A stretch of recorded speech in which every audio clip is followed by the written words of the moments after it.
The electric vehicle market is definitely heating up, and you see it with the multitude of brands throwing their keys into the arena. And as for me, well, it's kind of snuck up on me, not because they're so quiet, but because of the attitude that is unexpected there behind the wheel. Hey, welcome to the Station Road Warrior. I'm your host, Grant Roberson. Now, not all EVs are created equal. Differences in range and pep in the step, with this one being a showstopper, specifically the 2023 Kia EV6 GT. And with those last two initials, it hints at what awaits you there behind the wheel.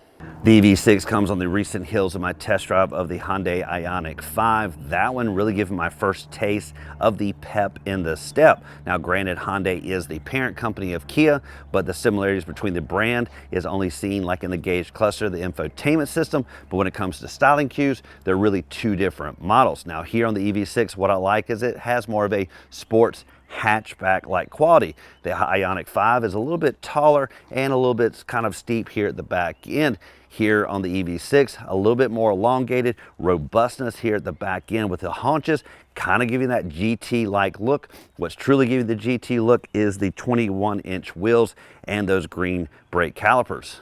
Now, while the EV6 and the Ioniq 5 have similar overall size and dimensions, they're really different when you look at it from the profile. If you recall, the Ioniq 5 has more geometric shapes, angular lines. You could say it's the mathematical approach. Here on the EV6, it's a little bit about softening the edges, look a little bit more robust, especially there at the rear haunches, kind of having that GT effect. Also, those 21-inch wheels, and you can really spot those green brake calipers. As for the overall size, what you're seeing here is around about 184 inches with a wheelbase about 114. As for width, around about 74 inches wide and about 60 inches tall. The equal number between the two is ground clearance, around about 6.1 inches, both for the 5 and the EV6 here. Lastly is front and rear track with just a slightly wider track here on the back end. As you sweep around to the back end, you can really see those flared out haunches, and that's accentuated by that rear pillar that's angled in just a little bit to the roofline. That creates kind of a wedge effect with the back end looking more narrow and broader shoulders as you sweep to the front, giving it more of an aggressive look. Of course, that's a word I wouldn't think I would use when describing an electric vehicle, but that's how far we've come. Of course, the front haunches get the same effect with a smoothing and then a ridge line right through here that really directs and shows you that angular look to the front hood that really sweeps down to this modest grille warfare. Lastly is what's at the four corners. This model, of course, being all-wheel drive, to be expected with the GT there at the back. That means we got 255 40s wrapping a 21-inch wheel, and to be specific, these are EV-specific tires. For any vehicle, grille warfare can set the tone, and certainly the EV6 does that. But this vehicle is really about the electrification, drawing attention, and how to do that is definitely in the headlight assembly and all the other various electrification, even right down to the door handles. But up here, what you're going to first see is in the daytime running lights, this outer rope-like effect. When it comes nighttime, of course, the headlights come on. That's going to really silhouette this overall lens appointment, giving a menacing like front end. With the sloping of this hood, that's going to give you a minimal acreage when it comes to design, but the EV6 does quite well. Typically, the grille is going to be seen in this upper portion. That's really replaced with this implied kind of darkened accent. That almost gives you a kind of a smirk, kind of a smile at the competition, letting them know that this is the quick glance they'll have as this vehicle soars by. As you sweep down, you're going to see the automatic kind of grille shutters. These stay closed when they're not needed. They're going to automatically open up as this vehicle needs kind of some air to breathe some life into it. As you sweep around, a little bit of chiseling up, a little bit kind of knifing in. As you sweep over here, this darkened accent again, applying kind of some venting, but obviously not operational even over here to this outer side. Overall though, pretty much body color all the way around this vehicle with just some nice darkened accents here and there. What's great about the EV6 is it doesn't really have a business side of things. It's pretty much all business, whether it comes down to the horsepower and the torque that's seen up front and under the vehicle with the all-wheel drive grip. Back here at the back with, of course, the hatchback-like crossover design. That means you have business end of things when it comes to cargo. And naturally, with the electric vehicle classification, well, the true business end of things is connectivity. And thankfully on the EV6, it's found in this area. What that means is it's neither at the back or on the side, it's kind of at the corner. That means it's so much easier to dive in to the charging station because they're not really all created equal. When you get up to one, it's all about the extension of that cabling. And oftentimes, if you can only back in and the connection point is too far up, you're just not going to be able to get there because of the protection, the bollards. You're not going to be able to get too close. That means you're going to have to turn sideways, angle in, whatever. But with this being exactly where it is, whether you pull up parallel to the connection or in my case had to back in, it's exactly where it needed to be. And of course, to the point of an electric vehicle, and just like the Ioniq 5, this of course has to be electrified as well. So pretty much when you give it a little bit of push, it's going to open electrically right quick and easy. Now let's dive in a little bit closer to see the operation of this.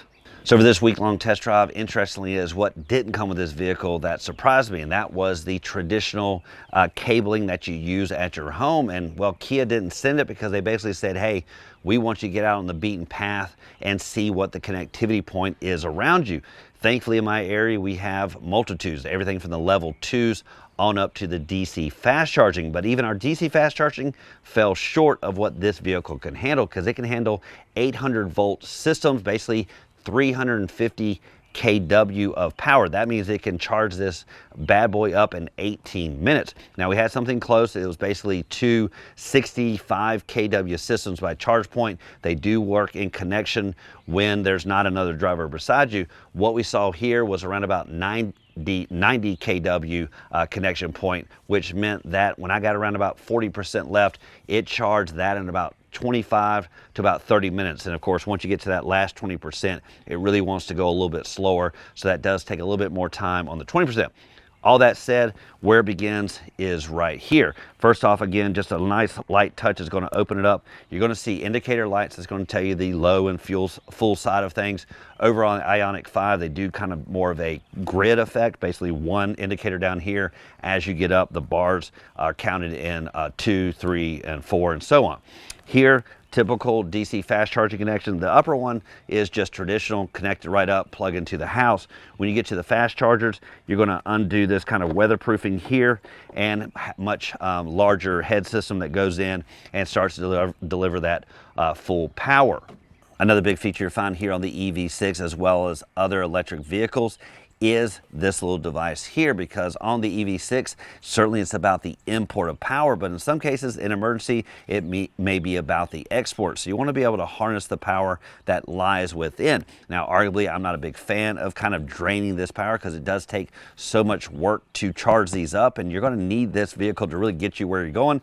So do you want to run a TV off of this point? Well, that's up to you. What Kia includes is this apparatus. Of course, on this end, the traditional connection point up here, once you connect it, you're going to find this kind of weatherproof housing. Just simply pull here on the outer side. It's going to flip down. What that's going to allow you to do is now take an extension cord, plug it in here. That's going to send the power out. Then you're simply just going to click it right in. And then this weather kind of gasket is going to allow that cable to come out. And now you can really kind of connect things up. Maybe go camping, maybe go for the little picnic. You want to have a radio there, TV, something. Well, that's going to allow you to connect up to here and use the power out of this port. The EV6 definitely turns head. You see in the profile, the green brake calipers, 21-inch wheels, the grille warfare, and the headlight assembly. But in this vehicle, the showstopper is the electrification. You see it at the back corner, 800 volts, 350 kW systems really being accepted by this vehicle, but it's the small electrification, the small details. And where you see it is in the ingress. Now, naturally, we've seen this kind of footprint before, the tucked in mirrors, but does it go to the door handles? On this vehicle, it does. Keeping the smart key in your pocket, walk right up. It's gonna kind of know you're there. Press this button nice and light. It welcomes you with open door handles, electrifying out, extending. You saw that even there at the fill-up area, the swing out door there. So it's these small details, everything electrified. This, of course, making life so much simpler. Grab the handle, climb right in. As you lock it up, of course, those are going to tuck in and you go about your way. As you lock this vehicle, when you're walking away, everything tucks in and gives you a visual indication that things are locked up. Now let's swing around to the back for one last electrification. As you sweep around to the back, this is where you're really going to see the wow factor, because after all, this is the lasting impression, the last thing people are going to see as you fly by. Where it starts is, of course, in this built-in upper rear spoiler. It really elongates the roofline. Dual approach to the airflow, both below and above. kind of a fastback design, sloping approach to the rear glass, culminating with this kind of built-in rear spoiler that acts as a lighting accent, sweeping all the way across. And if you notice, this design right here actually eye lines to the lower third that sweeps around the profile. As for the overall rest of the look, you're seeing dual tones, body color all the way around with darkened accents here and there. Just a touch of this kind of chrome look that sweeps around and really jazzes up here on the outer side. About the only place you'll see kind of that geometric look. As you come down, again, a little bit lower third with that black accent. What you're not going to see, of course, is dual exhaust or any exhaust, because you don't need it here on the electric vehicle. Lastly is safety. To be expected, you're seeing surround view on this vehicle. Cameras on the side, at the back, at the front. That is, well, quite helpful in those tight spots, specifically when you're connecting this vehicle up, because there's going to be a lot of curbing, a lot of bollards in the way. So really getting it in close with both the parking sensors and cameras help out. Lastly is the electrification. And of course, where you're going to see it here is in the powered rear hatch. You can either release it with the key fob or a light press there.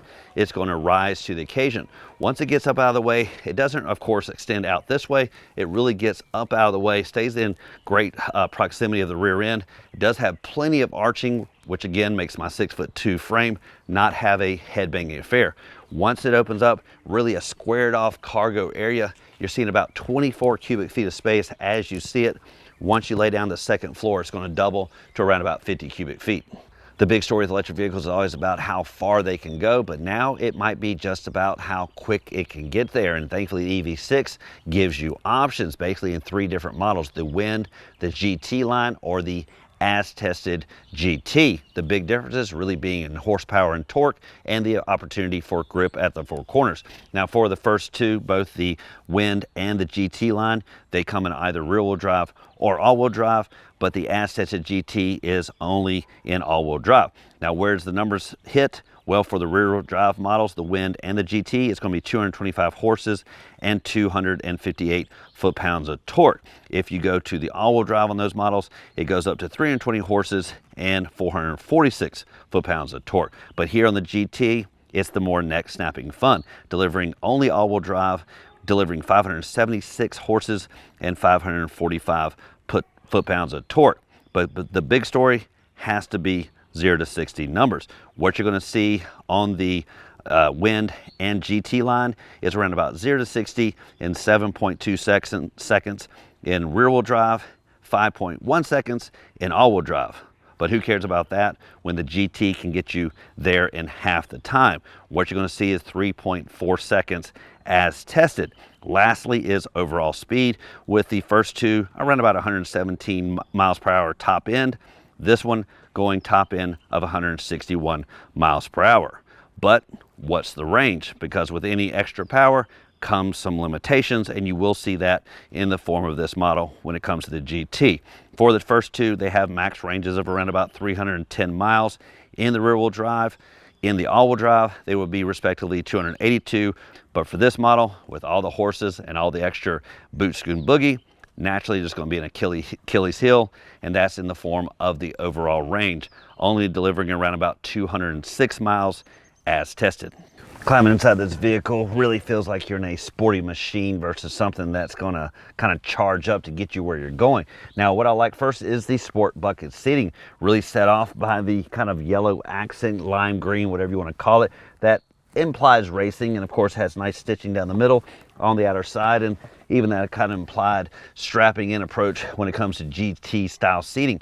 As for great comfort, leads to great legroom numbers. You'll see in the front around about 42 inches of legroom, almost equal in the back, just a shy around about 39 inches.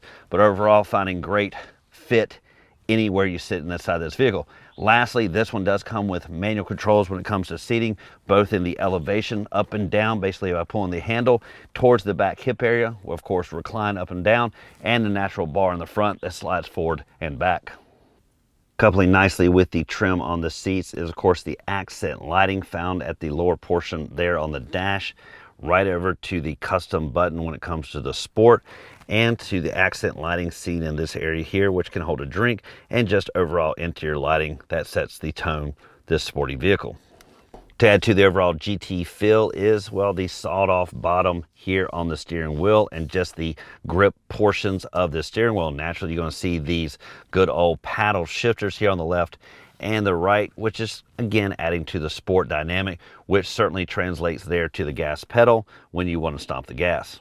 As you find on many vehicles, there are various driving modes, but that is most important here on the EV6. You can press this one. That's going to give you the various standard modes, everything from Econo, Normal, and Sport. Now, what I found, Econo, of course, gives you that natural golf cart-like feel. Going to Normal does give a nice average pep in your step. You can say it's like a good old V6, but going to Sport turns this vehicle into a sleek Corvette or, well, fast-powered vehicle. Also, you'll see the red indicators that again alert you to hold on tight.